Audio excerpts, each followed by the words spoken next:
ओम भूर्भुवः स्वः तत्सवितुर्वरेण्यं भर्गो देवस्य धीमहि धियो यो नः प्रचोदयात्। बात हठ योग की चल रही थी और जिसको हठ योग कहा जा रहा था वो जिद्द नहीं, स्पष्ट किया गया था। बहुत से साधु संत केवल सांसारिक जिद्द करने को ही अपना हठ योग समझ लेते हैं, परंतु वास्तव में वो हठ योग नहीं होता। हठ योग का जो अर्थ है, अपने स्वभाव में समाई हुई जो अनियमितताएं हैं, जो जिद्दी होकर के जड़ जमा करके हमारे अंदर बैठी हुई हैं, उनको किसी तरह से निकाल करके बाहर करना, यानी कि अपने स्वभाव में से उनको निकालना।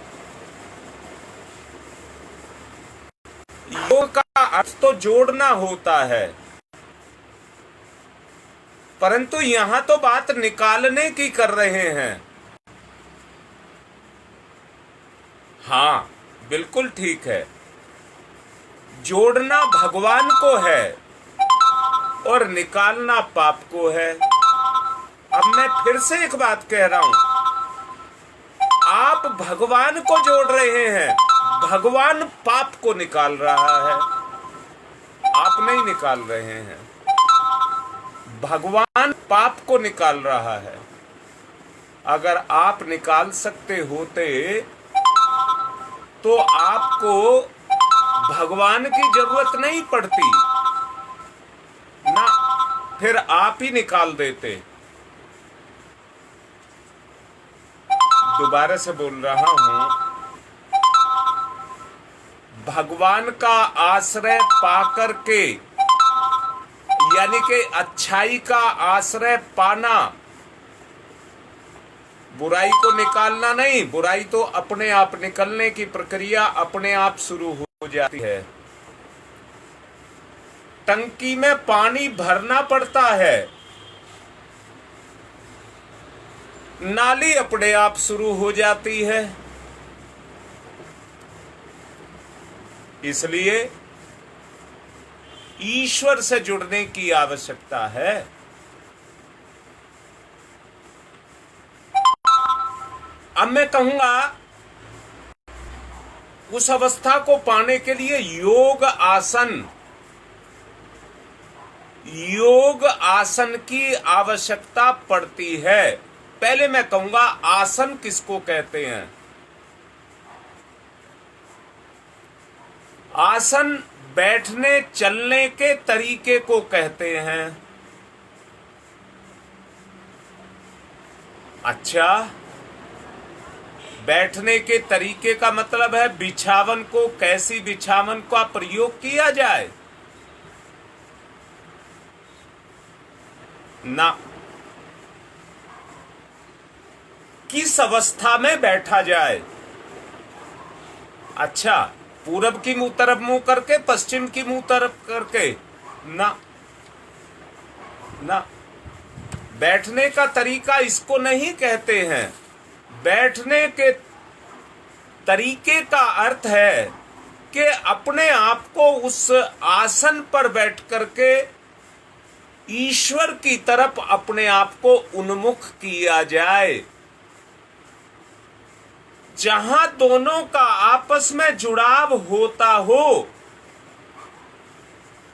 उस मुद्रा, उस अपने बैठने की अवस्था, या कहिए अपनी आंतरिक अवस्था, जिसके द्वारा मैं अभी आपसे बताता हूं। सामने सूरज निकला हुआ है, सूरज से जुड़ने वाला सूरज से पीठ फेर करके नहीं जोड़ सकता अपने आप को। सूरज से पीठ फेर करके अपने आप को नहीं जोड़ सकता। जहां पर आपका मन अपनी आराध्य सत्ता के साथ जुड़ जाए, उसको बैठना कहते हैं। अर्थात एक बात और कहना चाहूंगा, इसको पूरा करने से पहले एक बात और कहना चाहूंगा। मुझे एक बार एक ऐसे व्यक्ति मिले जिन्होंने योग का एक ऐसा स्वरूप मेरे सामने रखा कि एक टांग पर खड़े हो जाइए। अगर आपने अपने बैलेंस को बना लिया, बगैर किसी सहारे के आपने अपने आप को बैलेंस बना लिया, तो उन्होंने कहा योग हो गया। उन्होंने कहा कि योग हो गया। उन्हें उसी को योग मान लिया, परंतु योग उसको भी नहीं कहते हैं।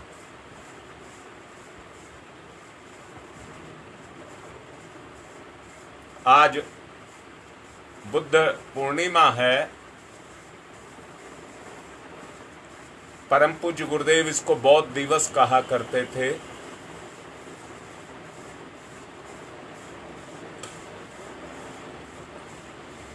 और मैं भी आपसे कह रहा हूं, जहां पर जीव को जुड़ाव हो और जुड़ाव के द्वारा बोध हो।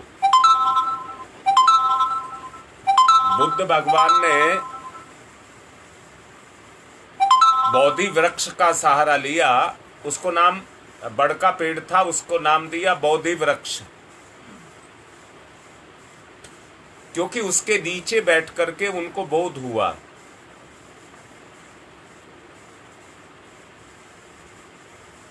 अब वो तो पेड़ था,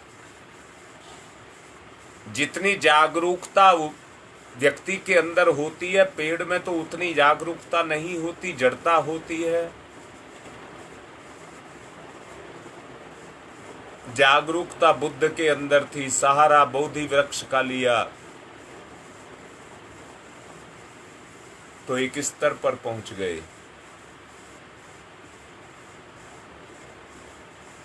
योग साधना में अंगों को तोड़ मरोड़ करके शारीरिक व्यायाम की विद्या को आसन कहते हैं,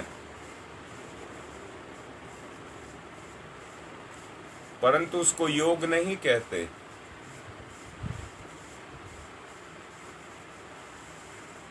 हां, जरूर बात है कि आसन के द्वारा योग होता है,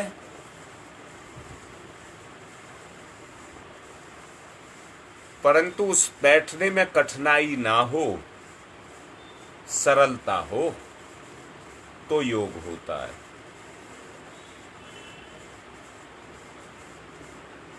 ध्यान के लिए कमर सीधी रखते हुए पालथी मार करके बैठने का सुलभ आसन कहते हैं।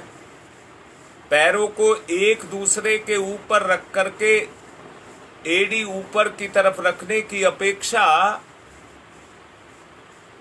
कुछ कठिन पड़ता है। इसलिए बहुत से योगी पद्मासन लगा लेते हैं।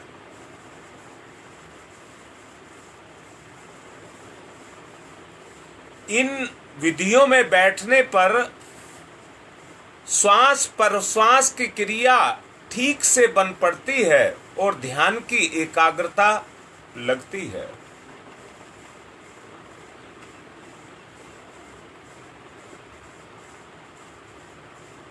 मैं ये कह रहा हूं,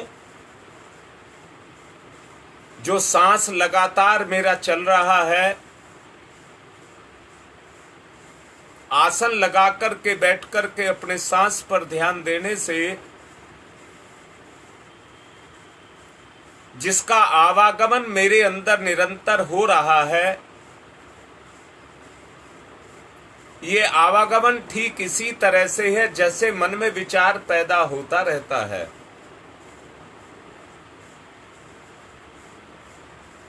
ठीक उसी तरह का आवागमन है। व्यक्ति के अंदर उसके स्वभाव में कोई भी चीज आती है तो वो अभ्यास से आती है। जब हम योग अभ्यास करने लग जाते हैं, सांस से भगवान मेरे अंदर जा रहा है और भगवान तो अंदर रह गया, पाप बाहर निकल रहा है। जब ये प्रक्रिया शुरू हो जाती है तो इसी को योगाभ्यास कहते हैं। अगर व्यक्ति को थकान हो तो उसको दूर करने के लिए शवासन का प्रचलन किया जाता है। शवासन का मतलब है सारे अंगों की चेष्टाओं को बंद कर दिया जाए, यानी सारे अंगों में जो सक्रियता है उसको ढीला कर दिया जाए और निर्जीव की स्थिति में चित्त होकर के पड़ा जाए। इस क्रिया द्वारा जागृत रहते हुए सोने जैसा विश्राम तो मिलता ही मिलता है, थकान भी जल्दी दूर होती है। उसे योग निद्रा या योग तंद्रा भी कहते हैं। योग निद्रा या योग तंद्रा भी कहते हैं। आप देखना करके जब योग निद्रा या योग तंद्रा का आप सहारा लेंगे तो आपकी चेतना पर चढ़ी हुई थकान उतरेगी। मानसिक थकान नहीं कह रहा हूं, आपकी चेतना पर चढ़ी हुई थकान उतरेगी और थकान उतरेगी तो मानसिक एकाग्रता पैदा होगी। मानसिक एकाग्रता की पूर्व तैयारी के रूप में इस आसन का प्रयोग आपको करना चाहिए। कौन से आसन का? चित्त लेट जाइए। बहुत अब से जब शुरुआत की गई थी तब इस आसन के बारे में आपको लेट करके करने के लिए कहा था, परंतु उस समय उसको शवासन का नाम नहीं दिया गया था। आप देखते होंगे, महसूस करिए, जब आप जप करते हैं तो उसके बाद आपको थकान आती है। देख लेना, जब आप जप करते हैं तो आपको जप के बाद मानसिक थकान आती है।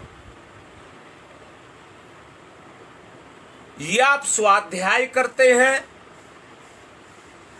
तो उसके बाद भी मानसिक थकान आती है।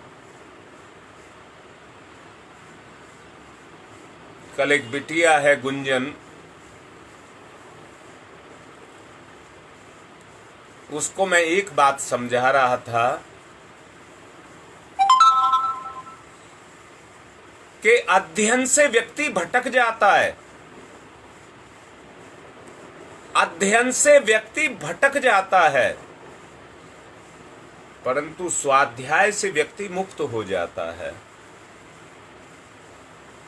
क्योंकि अध्ययन तो तर्कशीलता भी पैदा करता है। देखना, बुद्धि का काम है निरीक्षण और परीक्षण करना। फिर वो मेरे अंदर स्वाध्याय अध्ययन से तुलना करती है कि मेरे अंदर क्या है और वास्तव में मैं अध्ययन क्या कर रहा हूं, उसके साथ तुलना करती है। उसमें जो मानसिक कसरत उसको करनी पड़ती है, उसके द्वारा वो भटकाव में आ जाती है। स्वाध्याय एक तरीका है। यहां मैं एक शब्द लगाना चाहूंगा। एक को कहते हैं पूर्ण और एक को कहते हैं परिपूर्ण। पूर्ण कहते हैं जो अपने आप में पूर्ण हो, और परिपूर्ण जो दूसरे के द्वारा किया गया हो। अर्थात उस पूर्णता को प्राप्त करने के लिए जिस भगवान के साथ हम योग करते हैं, वो हमारे अंदर अपनी पूर्णता से परिपूर्णता पैदा करता है। भगवान की पूर्णता और हमारा अभाव उससे दूर होकर के परिपूर्णता हमारे अंदर पैदा होती है।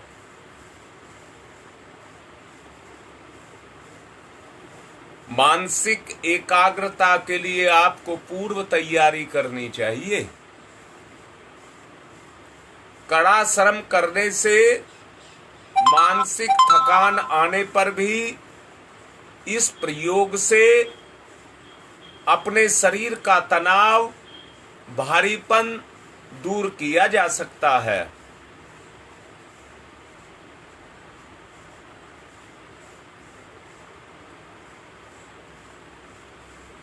उस तनाव को दूर किया जा सकता है। सोच करके देखो, तनावपूर्ण स्थिति में कोई व्यक्ति क्या कर सकता है? जितनी भी उसकी क्षमताएं हैं,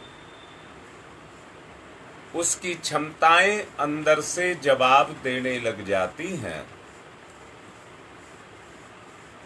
बोझ की स्थिति में हमारी क्षमताएं कमजोर पड़ने लग जाती हैं।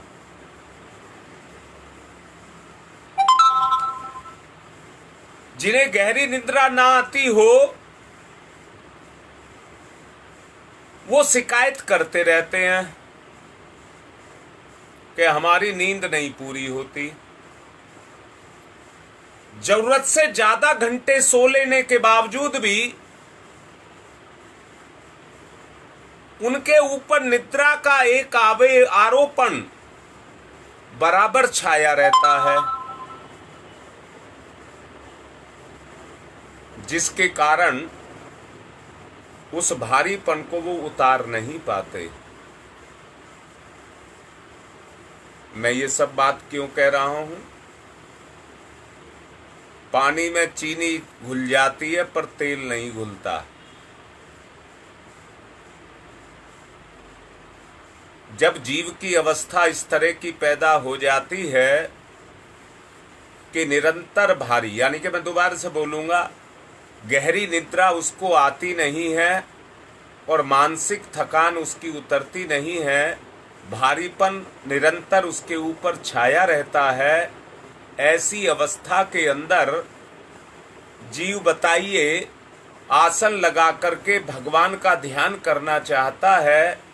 उस भारीपन के कारण किस तरह से उसका ध्यान उस चैतन्य सत्ता के साथ जा करके जुड़ेगा?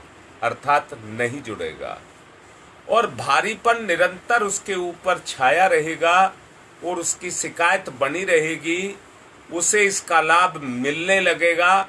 ये संभव नहीं है। संभव तभी ही है जब ये भारीपन उसके ऊपर से उतरे और हल्कापन उसके जीवन के अंदर आ जाए। अन्य आसनों का प्रयोग एक ही जगह परस्पर सरल व्यायाम के रूप में अपने अंदर क्रियाशील किया जा सकता है। अब जैसे मैं भी कह रहा था, जो बैठने का तरीका है, पालथी लगा करके बैठ करके अपना जप ध्यान करना, ये सबके लिए उपयोगी है।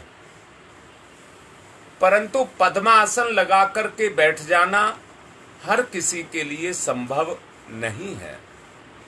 योगाभ्यासी जो निरंतर उस अवस्था में बैठते हैं, वो ही पद्मासन की स्थिति में बैठ सकते हैं।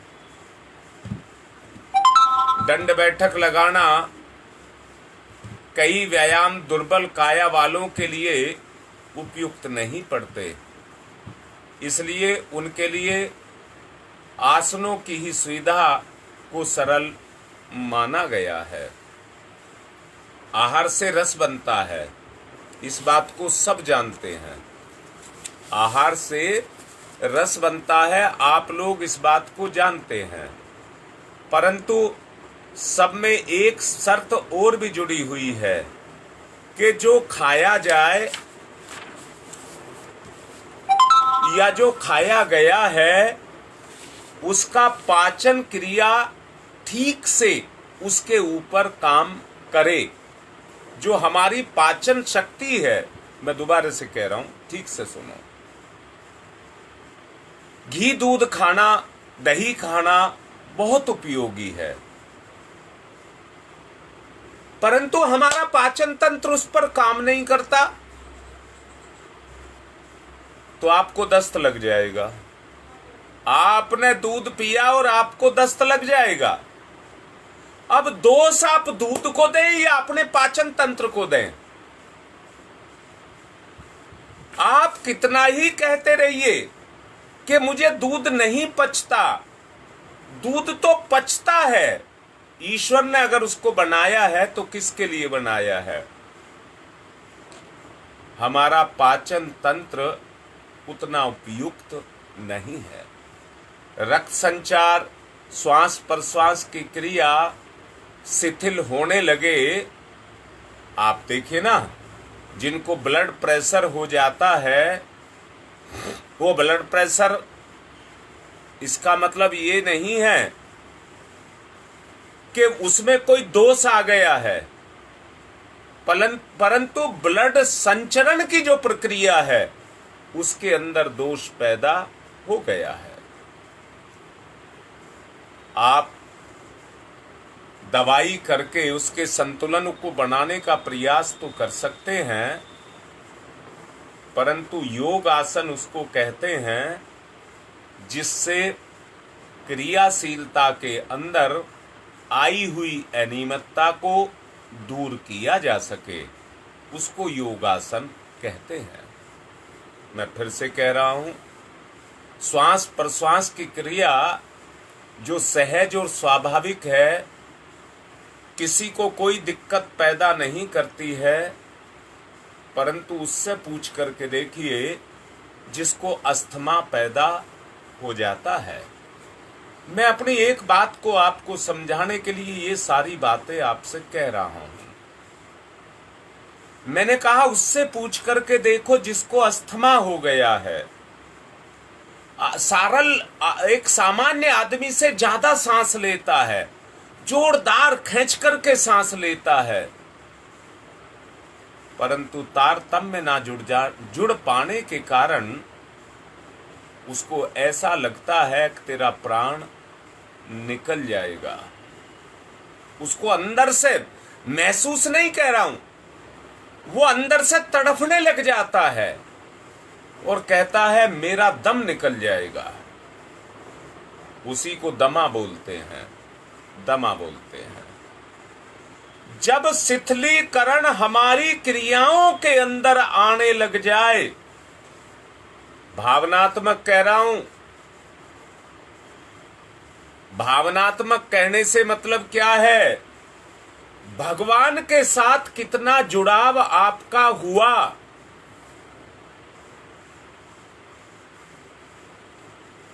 कल एक बिटिया को मैं समझा रहा था, अभी लाइन पे भी है,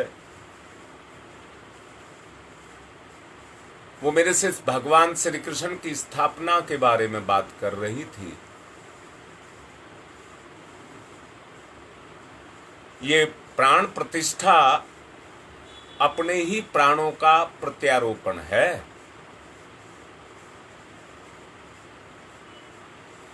परंतु दोबारा से कह रहा हूं, जिस तरह से मैंने कहा रक्त संचार की प्रक्रिया, जिस तरह से मैंने कहा श्वास प्रश्वास की प्रक्रिया, जिस तरह से मैंने कहा भोजन के पाचन की प्रक्रिया, घी दूध खाया गया और हाजमा उसको हजम कर गया तो आपको फायदा करेगा। आपने सांस लिया और सांस आपके अंदर जाकर के पच गया तो वो आपको फायदा करेगा। आपकी नस नाड़ियां ठीक हैं, उनमें रक्त संचार ठीक हो रहा है, तो हृदय का धड़कना कभी महसूस नहीं करेगा। पर मैं फिर से पूछ रहा हूं, अगर नस नाड़ियों में ब्लॉकेज होने लग जाए या उनकी जो शक्ति है वो क्षीण होने लग जाए, अर्थात नस नाड़ियां सूखने लग जाए, तो उस आदमी से पूछ करके देखिए उसकी स्थिति कैसी हो जाती है। मैं अभी आपसे कह रहा था, एक बिटिया जो आज मेरे से प्राण प्रतिष्ठा कराने के लिए कह रही है, जीवंत जागृत चैतन्य सत्ता के रूप में गुरु की प्राण प्रतिष्ठा अगर कर ली जाए।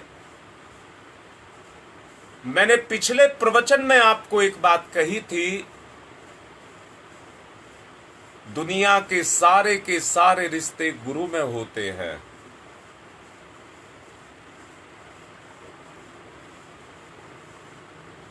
व्यक्ति भगवान की किसी शक्ति धारा को अपना इष्ट मान करके जब उसके साथ जुड़ता है तो उसका एक आंतरिक लगाव उसके साथ बढ़ता है, और उस आंतरिक लगाव में आंतरिक जो लगाव होता है वो भावना से होता है। और कई बार व्यक्ति भावातिरेक के कारण भावनाओं में बह जाता है। भावनाओं का जो पूरा लाभ उसको उठाना चाहिए वो पूरा लाभ उठा नहीं पाता। दुर्बल शरीर वालों के लिए तेज चलते रहने, टहलते रहने और खुली हवा में दौड़ते रहने का व्यायाम बड़ा सर्वोत्तम है।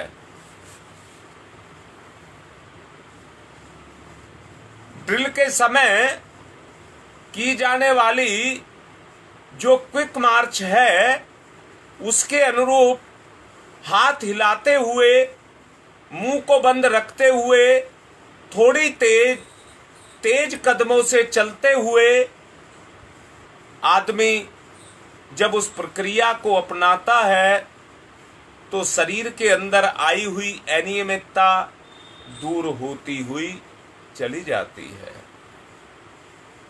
सुविधा और शरीर की स्थिति को देखते हुए इसकी अवधि निर्धारित की जाती है। समय तो उषा काल का ही सर्वोत्तम होता है। जिसे सुविधा हो वो शाम को भी इसको दोहरा सकते हैं, पर ध्यान इतना ही रखना है कि जिस सड़क पर चला जाए वहां गर्द धूल ना उड़ती हो। मतलब किसी तरह का भटकाव अपने व्यवहार में ना आए। अपने व्यवहार में किसी तरह का भटकाव ना आए।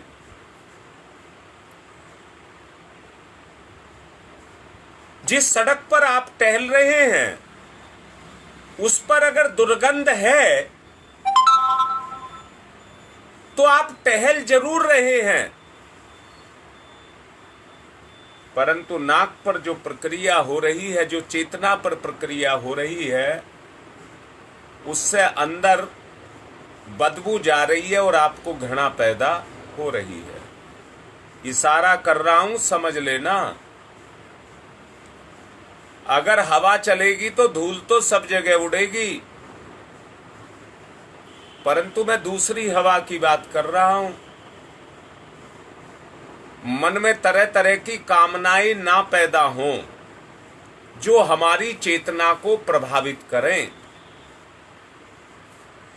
अप्रिय दृश्य, दोबारा से कह रहा हूं, हमारे लिए वो प्रिय हो सकते हैं परंतु आत्मा के लिए सहज नहीं हो सकते हैं। उन अप्रिय दृश्यों को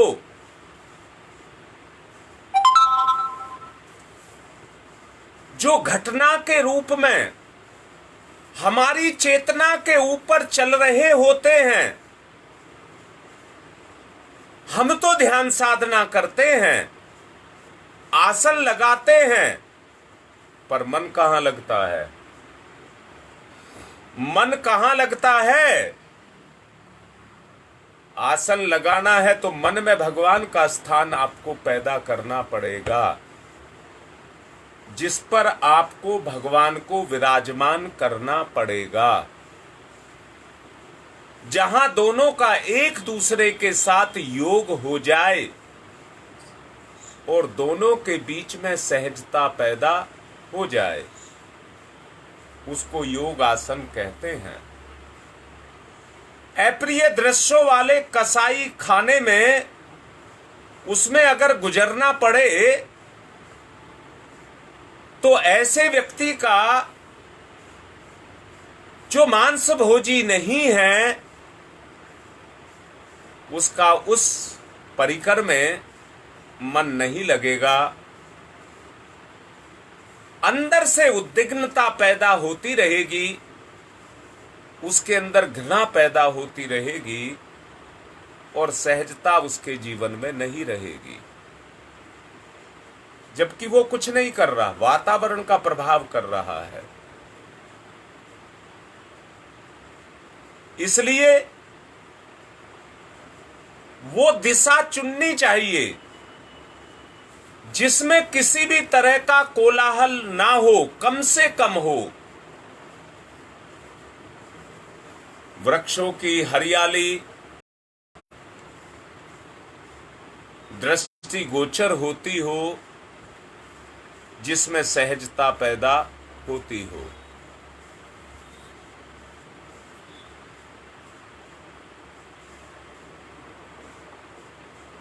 क्योंकि समय हो रहा है यज्ञ का, मैं 90 लाइन पर है, उससे कहूंगा मुझे जल्दी से लिख करके दे। कल प्रोग्राम नहीं हुए थे, विद्यारंभ का और अन्नप्राशन, विद्यारंभ का और उसका पुंसवन संस्कार का आज है, तो मैं अभी कराऊंगा। विषय पर पुनः लौट करके आते हैं। व्यायाम की उपयोगिता या आहार के साथ जुड़ी हुई मानी गई है। बैठे रहने वालों का भोजन ठीक तरह से नहीं पचता। ऐसी दशा में दुर्बलता बढ़ती जाती है, रुग्णता आती जाती है।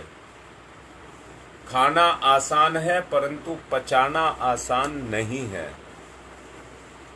व्यक्ति का कर्म ही उसको पचाता है।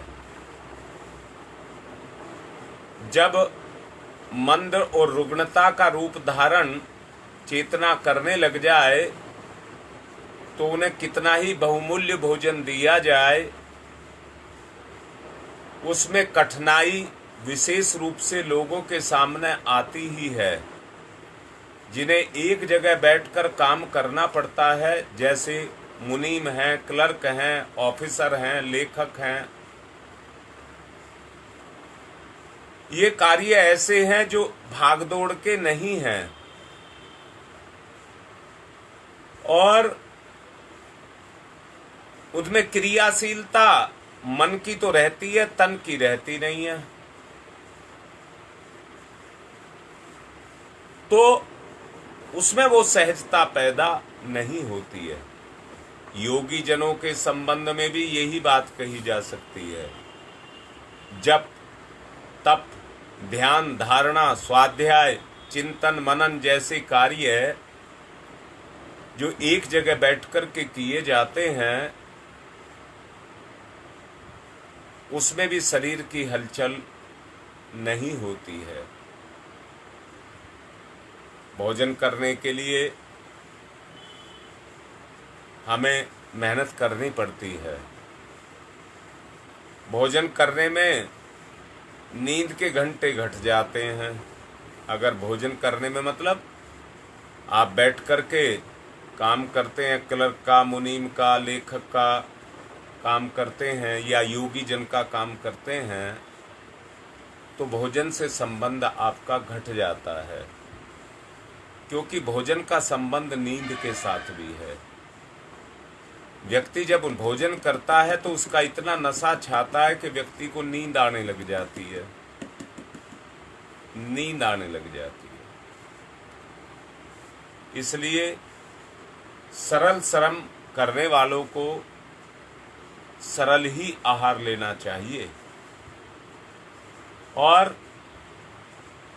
एक्सरसाइज, व्यायाम बोलूंगा उसको मैं, उसको करने के लिए जिससे चेतना में पुष्टता पैदा हो, योग अभ्यास करना चाहिए। आप देखते होंगे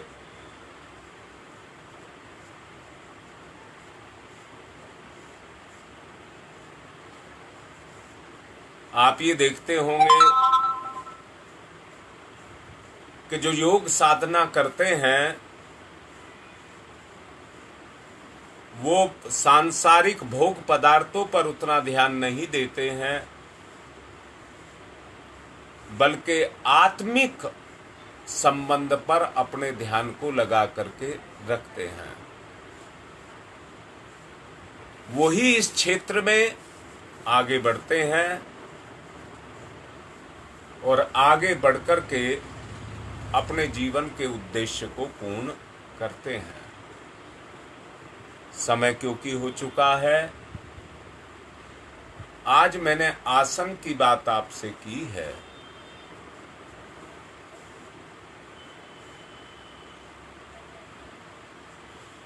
कल इससे आगे चलूंगा, इससे आगे की बात करूंगा। इसलिए आसन वो है जो अपने मन में लगाया जाए, जिस आसन को अपने मन में लगाया जाए, दिखावा ना किया जाए। इसलिए इस बात पर विशेष रूप से ध्यान दिया जाए कि आसन भगवान का मन में लगाना है, समझाया गया है, उसको ध्यान देना, बार बार चिंतन करना, तो आपको इस बात का पता लगेगा कि सही और सच्चा स्वरूप क्या है। अब मैं यज्ञ की तरफ चलने के लिए कहूँगा, और बिटिया लिख रही है कि संस्कार कराने हैं, तो मैं संस्कार भी कराऊंगा। पवित्रीकरणम, बाएं हाथ पर जल सीधे हाथ से ढक लेंगे, पवित्रता का भाव पैदा करेंगे।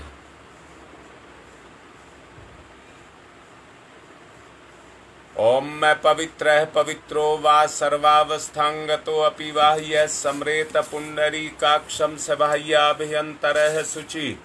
ओम पुनात् पुंडरीकाक्षः पुनात् पुंडरीकाक्षः पुनातुः आचमनम। स्वाहा पर पिएंगे।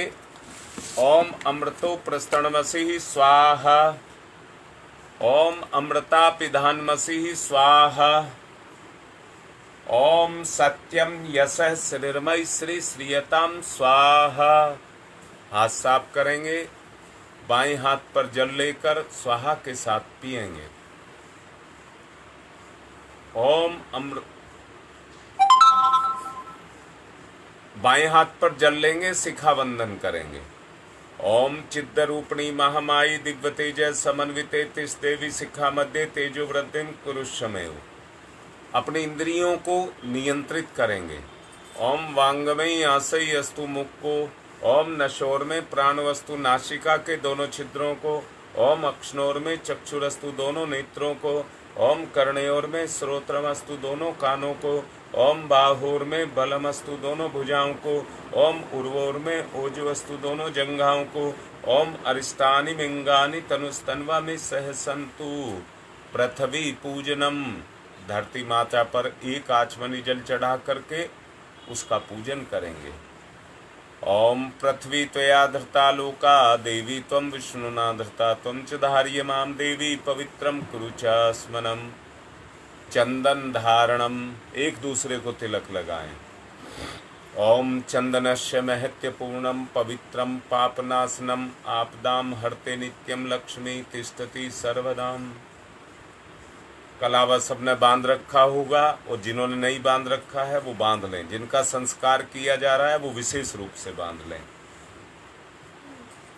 ओम व्रतेन दीक्षा मापनोति दीक्षा यापनोति दक्षिणाम दक्षिणाम श्रद्धया मापनोति श्रद्धया सत्यमाप्यते।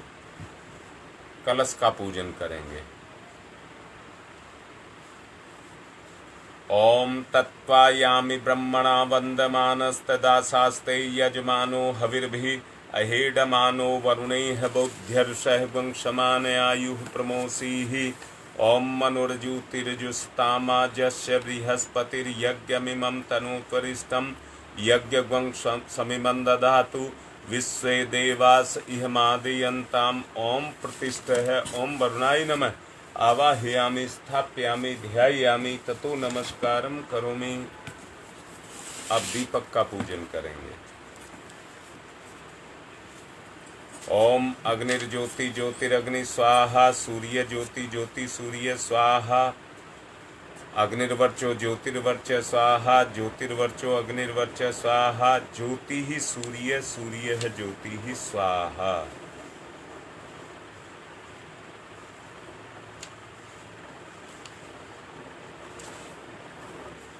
अब गुरुदेव माता जी को तिलक करेंगे। और आज बुद्ध पूर्णिमा भी है, जो प्रज्ञा अवतार का युग अवतरण का पूर्वार्ध उन्हीं के द्वारा पूरा किया गया।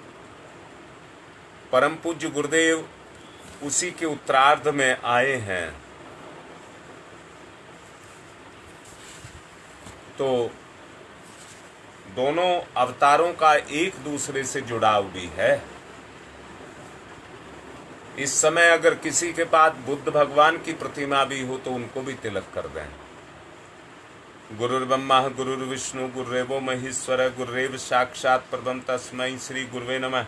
अखंड मंडलाकारं व्याप्तं येन चराचरं तत्पदं दर्शितं येन तस्मै श्री गुरुवे नमः।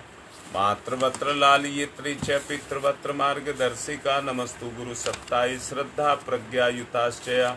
ओम श्री गुरुवे नमः। आवाहयामि स्थापयामि ध्यायामि ततो नमस्कारम करोमि। माँ गायत्री को तिलक करेंगे।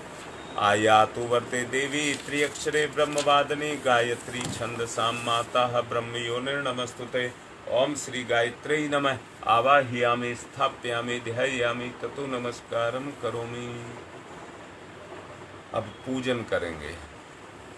एक पुष्प ले लेंगे और उसको समर्पण का भाव रखते हुए भगवान को आसन के रूप में, जो भी आपको समझाया भी गया है विशेष रूप से, भगवान का आसन अपने हृदय में होता है, दीजिए। ओम सर्वेभ्यो देवेभ्यो नमः। आवाहयामि स्थापयामि आसनम समर्पयामि। बूंद बूंद करके 4 बूंद जल चढ़ाइए।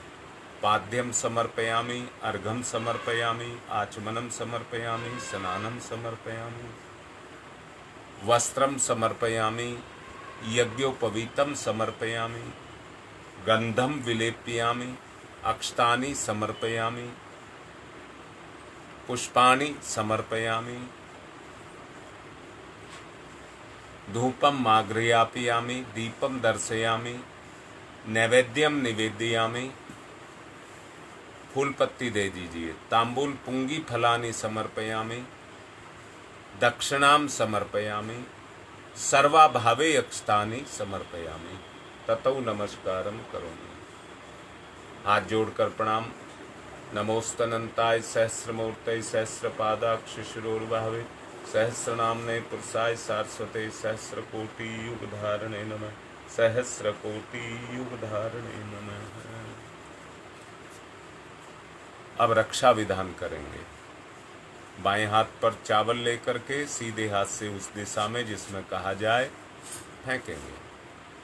ओम पूर्वे रक्षतु वाराह आग्नेयाम गरुध्वज दक्षिणे पद्मनाभमस्तु नेत्रियां मधुसूदन पश्चिमे चैव गोविंदो वायव्यां तु जनार्दन उत्तरे श्रीपति रक्षेद ईशान्यं हि महेश्वर ऊर्ध्वं रक्षतु धातावो हयोधो अनन्तस्य रक्षतु अनुक्तम अपि यत् स्थानं रक्षत विश्वममार्धिक अपसर्वन्तु ये भूता भूमि संस्थिता भूता विघ्नकर्तारस्ते गच्छन्तु शिवाज्ञया अक्रामन्तु भूतानि पिशाचा सर्वतो दिशं सर्वेषां विरोधेन यज्ञ कर्म समारभे। अब ऋषि सत्ताओं को बुलाएंगे। पुष्प अक्षत ले लीजिए और ऋषि सत्ताओं का आवाहन करिए। सबसे पहले गौतम ऋषि का आवाहन। श्रोत्र कर्म के संप्रदाय का जिनने किया परिवर्तन था, अग्निहोत्र की परंपरा में किया सुखद संशोधन था। सभी प्राणियों के प्रिय उन गौतम ऋषि को आज नमन। ऋषि प्रिय थे जो रहे ना निष्क्रिय, उन गौतम ऋषि को आज नमन। ओम गौतमाय सर्वभूतानां ऋषीणां च सदा प्रियम श्रोतानां कर्माणां चैव संप्रदाय प्रवर्तक। ओम गौतमाय नमः आवाहयामि स्थापयामि ध्यायामि ततो नमस्कारम करोमि। भारद्वाज ऋषि का आवाहन। सदा अध्ययन को तत्पर ऋषि भारद्वाज का है वंदन। अतल ज्ञान के थे सागर ऋषि भारद्वाज का है वंदन। हे ऋषिवर ये भाव भरा आमंत्रण है स्वीकार करें।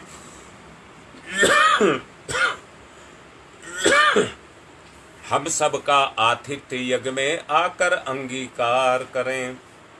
ओम भारद्वाजाय नमस्तुते नमस्तुते सदा अध्ययन तत्पर आवाहयामि यज्ञे अस्मिन् पूज्यं प्रतिगृह्यताम। ओम भारद्वाजाय नमः आवाहयामि स्थापयामि ध्यायामि। विश्वामित्र ऋषि का आवाहन। तेजस्वी प्रज्वलित अग्नि से तप की जो प्रतिमूर्ति बने, गायत्री की प्रतिस्थापना करके जग की पूर्ति बने, उन ऋषि विश्वामित्र को करते हम सब नमन। यहाँ कृपा करें ब्रह्म ऋषि आपका हो सुकर आगमन यहाँ। ओम विश्वामित्र नमस्तुभ्यं जलदा अग्नि संप्रभम अध्यक्षीकृत गायत्री तपो रूपेण सन्निस्थिता। ओम विश्वामित्राय नमः आवाहयामि स्थापयामि ध्यायामि। कश्यप ऋषि का आवाहन। हे कश्यप ऋषि सदा आपको जगती ने सम्मान दिया और आपने प्राणी मात्र को विपुल दया का दान दिया। है प्रार्थना हमारी हम पर भी कुछ कृपा करें ऋषिवर। हम सब की पूजा अर्चा स्वीकार यहाँ स्वयं आकर करें। ओम कश्यप सर्वलोकाढ्य सर्वभूत दयाकार असि त्वं प्रथयामि स पूज्यं प्रतिगृह्यताम। ओम कश्यपाय नमः आवाहयामि स्थापयामि ध्यायामि ततो नमस्कारम करोमि। अब जमदग्नि ऋषि का आवाहन। हे ऋषिवर जमदग्नि जिन्हें बिल्कुल समान हर सुख था और कठोर तप के सुतेज से जो जलायमान मुख था, तपोमूर्ति उस ऋषि का होता आज यहाँ आवाहन है। महायज्ञ में उन्हीं पूज्यवर का वंदन अभिनंदन है। ओम जमदग्नि महातेजा तपसा ज्वलति हतम आवाहयामि यज्ञे अस्मिन् पूज्यं प्रतिगृह्यताम। ओम जमदग्नै नमः आवाहयामि स्थापयामि ध्यायामि। अब अत्रि ऋषि का आवाहन। हे ऋषिवर ब्राह्मण श्रेष्ठ विश्व में जन जन के हितकारी हैं, तपय पूत हैं, सत्य रूप हैं, तेजस्वी व्रतधारी हैं।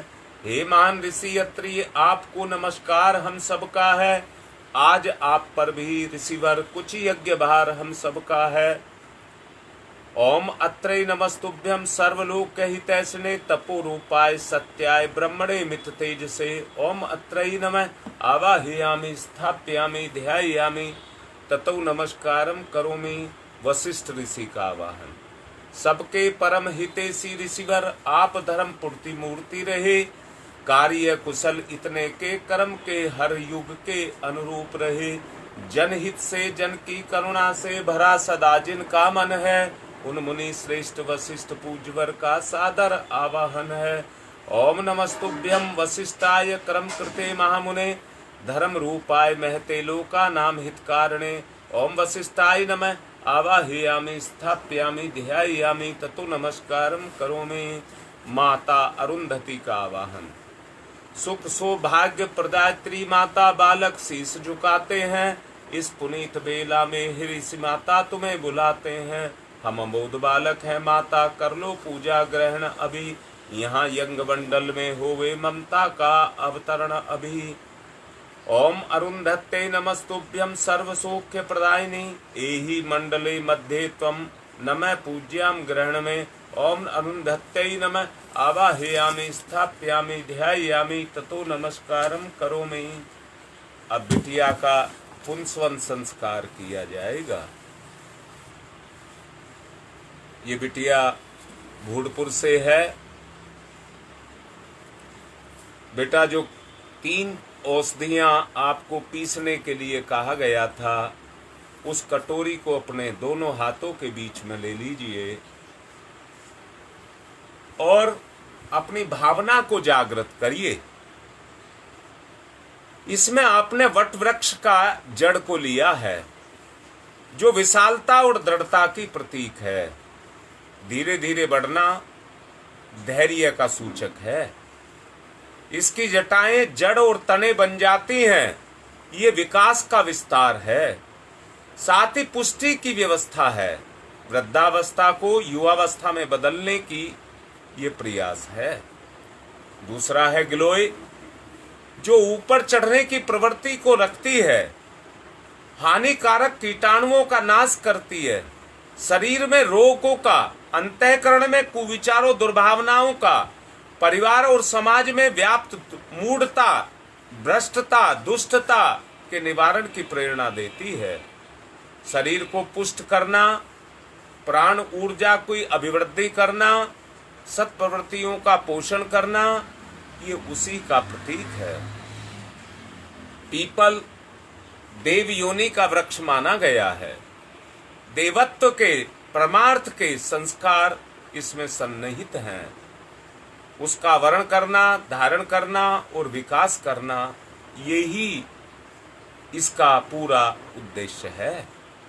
इसके लिए औषधि की कटोरी को बिटिया हाथ में पकड़ करके जोर से सांस के द्वारा उनको खींचने का प्रयास करेगी और मंत्र के साथ ही उस औषधि को पी करके आत्मसात करने का प्रयास करना करिए। ओम अदभ्य संवर्तय पृथ्वी रसाश्च विश्वकर्मण संवाता अग्रे तस्य त्वास्ता विद्युतमेति तन्मर्तस्य देवता जानामग्रे। अब बेटा पुष्ट चावल ले लीजिए। गर्भ की पुष्टि हो गई चुकी है, जो कौतुक नहीं है, बहुत बड़ी जिम्मेदारी है। और जिम्मेदारी को मानसिक रूप से उठाया जा सकता है, क्योंकि शारीरिक रूप से तो ईश्वरीय चेतना अपने काम को कर रही है। आपको मन से उसके साथ, ईश्वर के साथ अपने संबंध को बनाना है। आपके माध्यम से ईश्वर की चेतना प्रकट हो रही है, जो आपके सौभाग्य को बढ़ा रही है। प्रतिनिधित्व आप उसका कर रहे हैं, ये मान करके आने वाली संतान की स्वागत में तैयारी की जा रही है। गर्भ पूजन का एक सामायिक औपचारिकता ना रह जाए, ये संस्कार है। पूजा उपासना का सतत प्रयोग घर में चलता रहना चाहिए। घर में आस्तिकता का वातावरण बना रहना चाहिए। उसका प्रभाव बच्चे के ऊपर जाकर के पड़ता है। बिटिया हाथ में पुष्प अक्षत लेकर के मंत्र के साथ अपनी नाभि से उनको लगा करके आने वाली संतान का अभिनंदन कर रही है।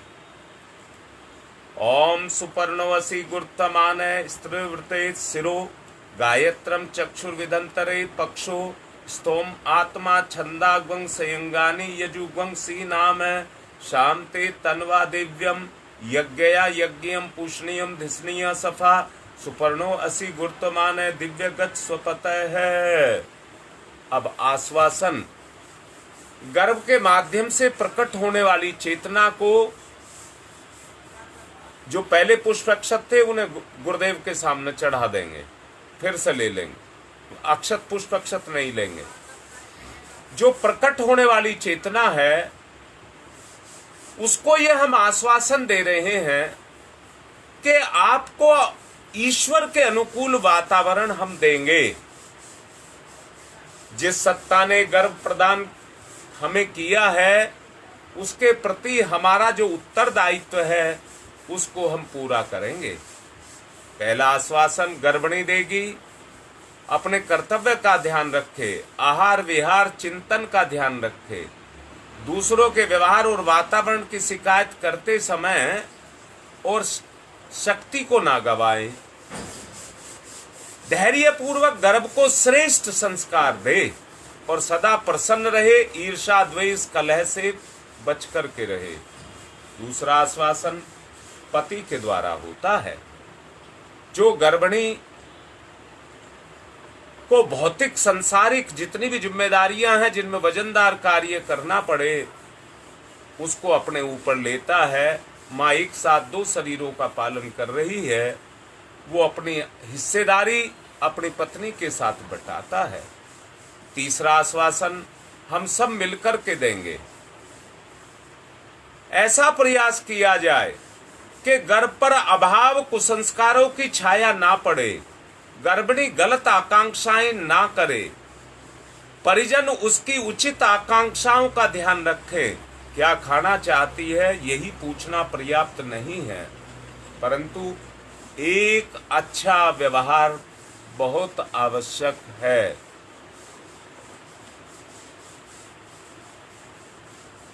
गर्भिणी अपने गर्भ पर यानी कि नाभि पर अपने हाथ को रख करके और उसका पति अगर उपलब्ध है तो उसके सीधे कंधे पर अपना हाथ रख करके दोनों एक दूसरे को आश्वासन दें, परंतु साथ बैठे हुआ जो भी परिजन है वो सब हाथ उठा करके आशीर्वाद मुद्रा में उनको आश्वासन दें। ओम यत्ते सुसी में हृदय हित मंत प्रजापतो मन्ने माहम द्विमासम माहम पुत्र मगानम।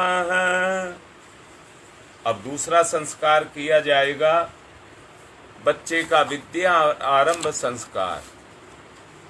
उसके लिए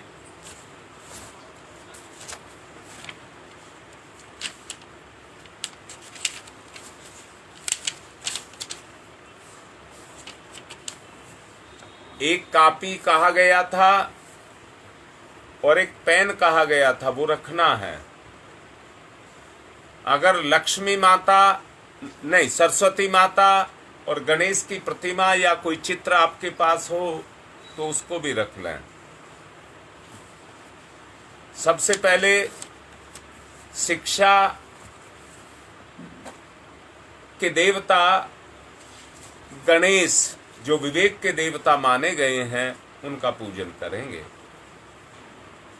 हाथ पर पुष्प अक्षत लेकर के भावना की जाए कि बच्चे को भगवान गणेश के और विवेक के रूप में स्पर्श हो रहा है। बालक उनसे मेधावी और विवेकशील बन रहा है। गणेश भगवान का पूजन। ओम हरि ओम गणानां त्वा गणपति ग्वं हवामहे प्रियाणां त्वा प्रियपति ग्वं हवामहे निधीनां त्वा निधिपति ग्वं हवामहे वसो मम आहम जानि गर्भदमा त्वम जासि गर्भदम्। ओम गणपतये नमः। आवाहयामि स्थापयामि ध्यायामि ततो नमस्कारम करोमि। कहिए बालक के हाथ पर पुष्प अक्षत रोली वगैरह रखेंगे और माँ सरस्वती का पूजन कराएंगे। बच्चे को ज्ञान कला संवेदना में रस आने लगे, वो पात्र बन जाए स्नेह का, रसास्वादन करे, उसका रस ले, सतत मिले, उसी को सरस्वती कहते हैं। चित्र को अगर है तो पुष्प अक्षत उसके सामने चढ़ाएंगे। ओम पावकान सरस्वती वाजीर्भि वाजीवंती यज्ञम वस्तु धिया वसु। ओम सरस्वत्यै नमः। आवाहयामि स्थापयामि ध्यायामि ततो नमस्कारम करोमि। अब उपकरणों के रूप में आप कापी, पहले तो तख्ती चलती थी, स्याही की दवात चलती थी, कलम चलती थी, परंतु अब समय बदल चुका है। दवात धरती का अधिराष्ट्रीय देवी है उसकी, जो धारण करने की क्षमता को जगाती है। इसलिए बच्चे में धरती पैदा हो करे तो उससे उसे तुष्टि पैदा हो, और करने के बाद उसको संतुष्टि पैदा हो। यानी कि धरती, पुष्टि और तुष्टि, तीन शक्तियों का हम पूजन कर रहे हैं। बच्चा सबसे पहले कलम का पूजन करेगा, उसी में दवात भी है और उसी में कलम भी है। और तिलक लगा दे, पेन को तिलक लगा दे।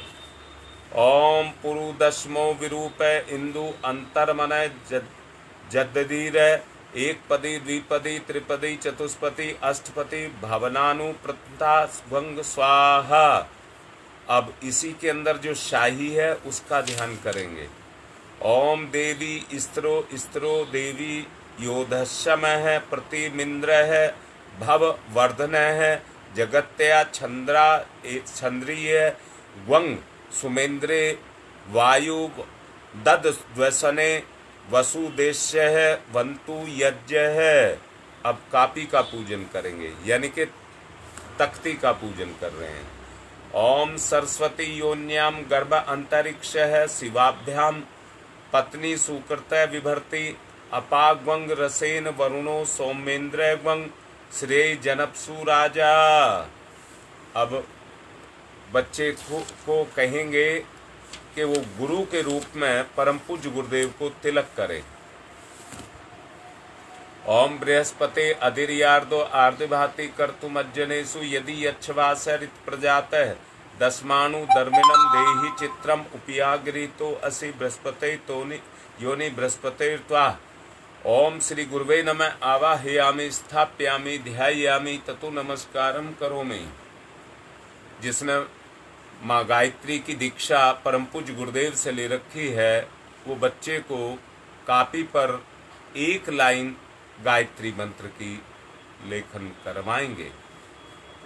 मैं मंत्र बोल रहा हूँ, आप लेखन करिए, भावना करिए कि बच्चा जिस अक्षर को लेखन के रूप में प्रयोग कर रहा है वही कल उसमें ज्ञान का उदय और अंतःकरण में उस तरसता को पैदा करेगा। ओम नमः संभवाय च मयो भवाय च नमः शंकराय च मस्कराय च नमः शिवाय च शिवतराय च। अब अग्नि स्थापना करेंगे। ओम भूर्भुवः स्वः द्यौरिव भूम्नाः पृथिवीवरीम्नाः तस्यास्ते पृथिवी देव यज्ञे पृष्ठे अग्निं मन्नादमन्नाधाया दधे अग्निं दूतं पुरो दधे हव्यवाहमुपपूर्वे देवामासादयादिः। ओम अग्नये नमः अग्निम आवाहयामि स्थाप्यामि ध्यायामि ततो नमस्कारम करोमि। समीधा लगा देंगे और 4 समीधा दान करने के लिए निकाल लेंगे। एक समीधा लेकर के दोनों तरफ से घी लगा करके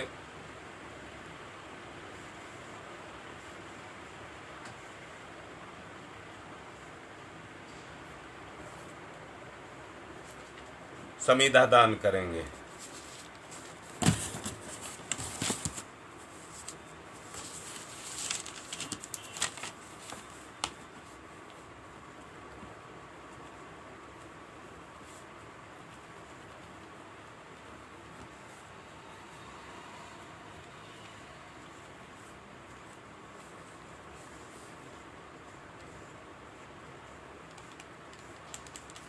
ओम अयंत इदमात्मा जात वेद से स्तेने देवर्धस्व चेदेवर्धय च आसमान प्रजया पशुर्बिर्ब्रह्मवर्च से अन्नादेन समेत दह्यई स्वाहा। इदम अग्नि जात वेद से इदम नमम। दूसरी समीधा ओम समिधाग्निम दुवशत धृतै बौध्यता तिथिम अस्मिन् हव्य जुहूतनै स्वाहा इदम अग्ने इदम नमम। तीसरी समिधा। ओम सुसमिधाय सूचिसे घृतम तीव्रम जुहूतन अग्नि जातवेद सै स्वाहा इदम अग्नि जातवेद से इदम नमम। चौथी समिधा। ओम तम त्वा समित भिरंगिरो घृतेन वर्धयामसि ब्रह्मोच्छाय विस्तयै स्वाहा इदम आग्ने अंगिर से इदम नमम।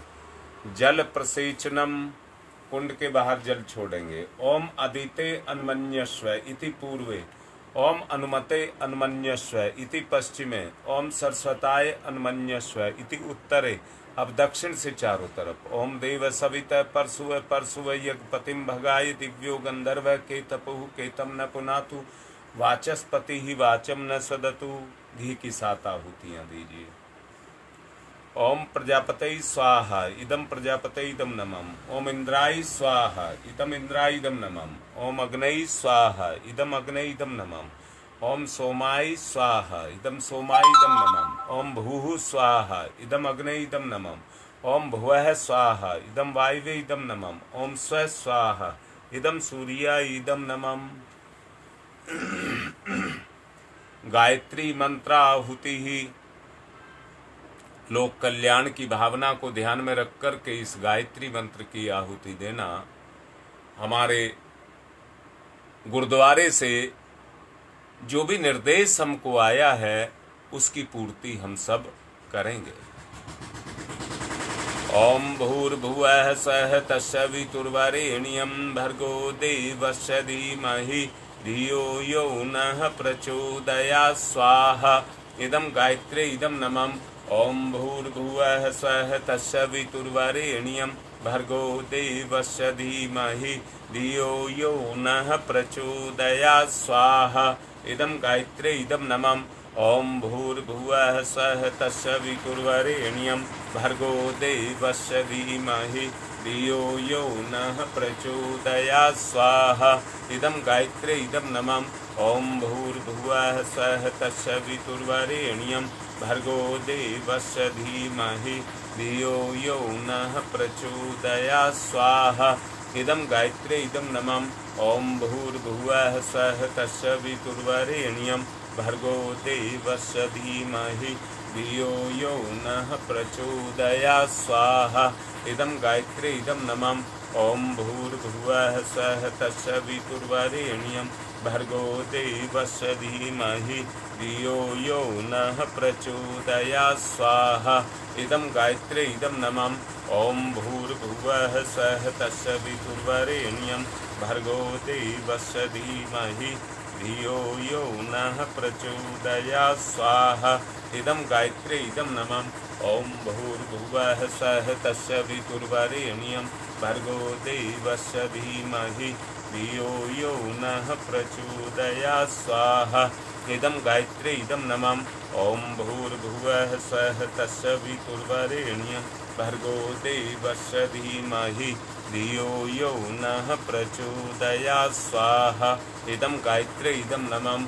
ओम भूर्भुवः स्वः तत्सवितुर्वरेण्यं भर्गो देवस्य धीमहि धियो यो नः प्रचोदयात् स्वाहा इदम गायत्रे इदम नमम।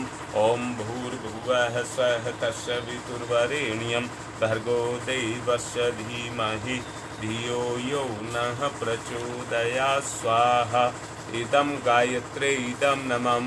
ओम भूर्भुवः स्वः तत्सवितुर्वरेण्यं भर्गो देवस्य धीमहि धियो यो नः प्रचोदयात् स्वाहा इदम गायत्रे इदम नमः। उस बच्चे के लिए जिसका विद्यारंभ संस्कार हुआ है, यज्ञीय ऊर्जा बालक के अंदर जाकर के अपने प्रभाव को बच्चे को दे, जिससे बच्चे के मस्तिष्क में स्थिरता और बलिष्ठता पैदा हो। 3 आहुतियां उस निमित्त हम देंगे, सब मिल करके देंगे। घी मिष्ठान ले लेंगे, जिनके बच्चे का संस्कार है घी मिष्ठान के साथ 3 आहुतियां देंगे। ओम सरस्वती मनसा पेशलम वसुना सत्याभ्याम वैति दर्शम वपुः रसम परिश्रुत्रा न रोहितम नगन हुदस्ति परम न विमयी स्वाहा इदम सरस्वत्यै इदम नमः। दूसरी, ओम सरस्वती मनसा पेशलम वसुनासत्याभ्याम वैति दर्शम वपुः रसम परिश्रुत्रा न रोहितम नगन हुदस्ति परम न विमयी स्वाहा इदम सरस्वत्यै इदम नमः। तीसरी, ओम सरस्वती मनसा पेशलम वसुनासत्याभ्याम वैति दर्शम वपुः रसम परिश्रुत्रा न रोहितम नगन उदर्ति परस्तम न विमयी स्वाहा इदम सरस्वत्यै इदम नमः। उस माँ के लिए जिसका संस्कार गर्भिणी के रूप में हुआ है, उसको आहुति देंगे।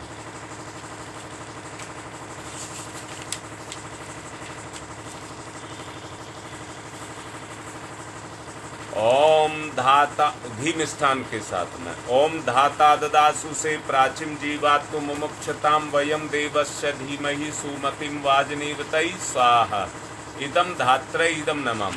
ओम धाता ददासु से प्राचीन जीवात्म मुमुक्षताम वयम देवस्य धीमहि सुमतिम वाजनीवतै स्वाहा इदम धात्रे इदम नमः। तीसरी, ओम धाता ददासु से प्राचीन जीवात्म मुमुक्षताम वयम देवस्य धीमहि सुमतिम वाजनीवतै स्वाहा इदम धात्रे इदम नमः।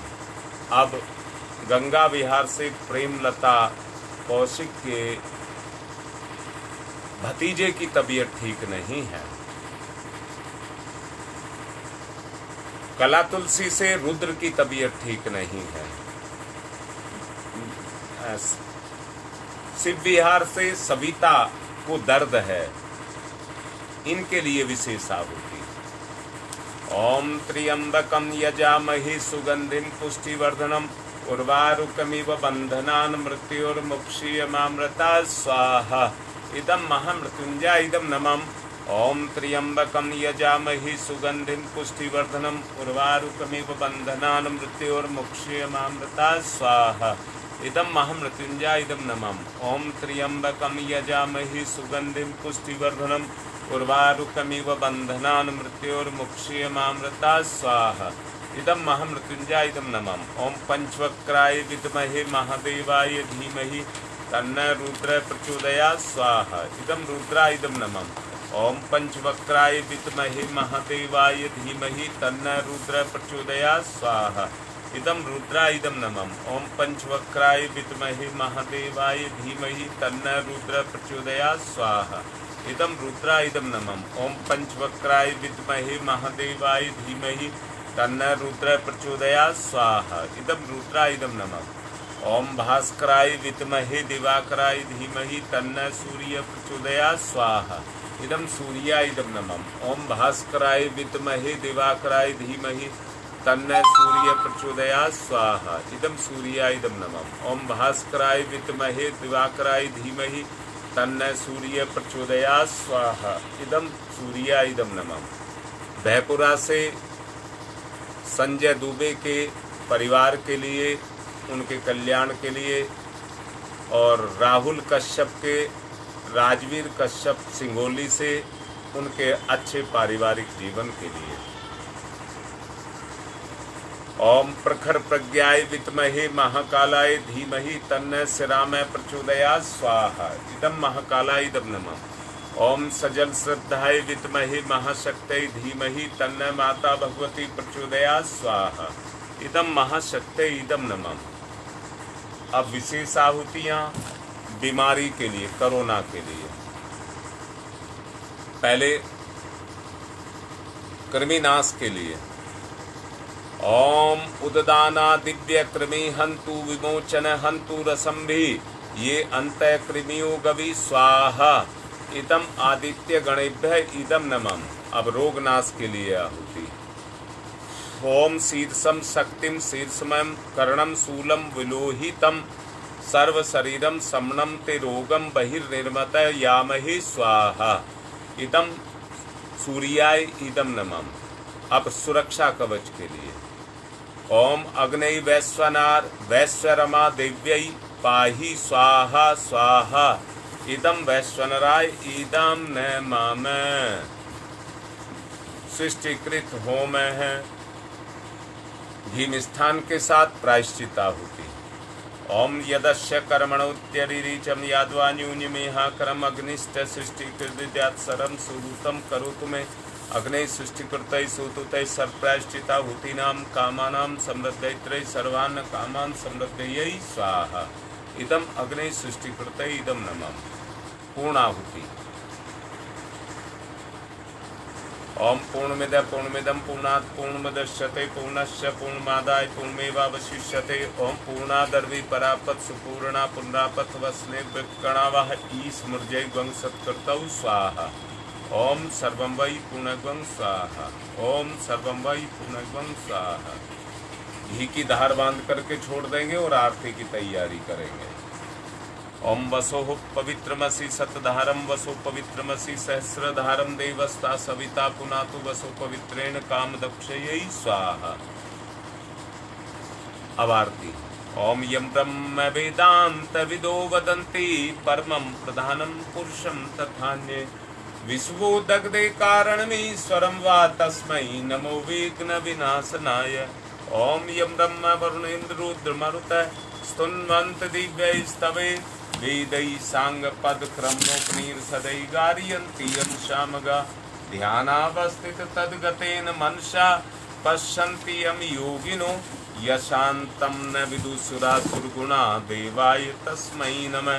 देवाय तस्मै नमः। कर्पूरगौरं करुणावतारं संसार सारं भुजगेन्द्रहारं सदा वसन्तं हृदयारविन्दे भवं भवानी सहितं नमामि। त्वमेव माताश्च पिता त्वमेव त्वमेव बन्धुश्च सखा त्वमेव विद्याददनं त्वमेव सर्वं मम देवदेव। मंगलम भगवान विष्णु मंगलम गरुड़ध्वज मंगलम पुंडरीकाक्षाय मंगलाय तनोहरि। शांति पाठ।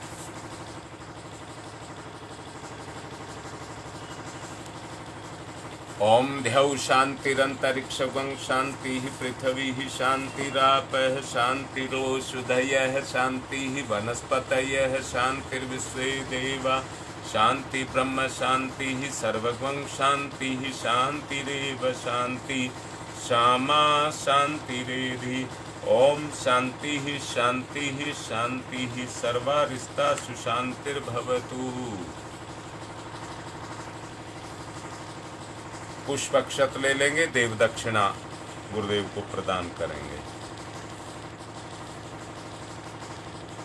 ओम यज्ञेन यज्ञमयजन्त देवा तानि धर्माणि प्रथमान्यायसन्ते हनाकं महिमान् चत्र यत्र पूर्वे साधया सन्ति देवा। मंत्र पुष्पांजलिं समर्पयामि, देव दक्षिणां समर्पयामि। गुरुदेव को अर्पण कर दीजिए अपनी दक्षिणा। बिटिया जिसका पुंसवर संस्कार हुआ है, जो खीर बची है उसमें से यज्ञ का बचा हुआ अवशेष चुरू के रूप में धारण करेगी। भावना करेगी जो खीर बची है वो मेरे अंदर दिव्य क्षमताओं को पैदा करने के लिए वो प्रसाद है, इसके जिससे राम भरत जैसे रत्न पैदा हुए थे। संयोग की कामना इसके माध्यम से की जा रही है। बेटा उसमें से थोड़ी सी खीर खा लीजिए, सारी तुम्हें ही खानी है। ओम पयः पृथिव्यां पय ओषधिषु पयो दिव्यांतरिक्षे पयोधाः पयः स्वस्ति ही परदिशः सन्तु मह्यम्। अब सूर्य अर्घ दान कर दीजिए। ओम सूर्य देव सहस्रांशो तेजो राशे जगतपते अनुकंप्य माम भक्ति ग्रहण रंगम दिवाकरम सूर्याय नमः आदित्याय नमः भास्कराय नमः। देव शक्तियों को विदा कर दीजिए। कार्य संपन्न हो गया। ओम यान्तु देवगणा सर्वे पूजा मादाय माम कीम इष्ट काम समिध्यर्थम पुनरागमनाय च।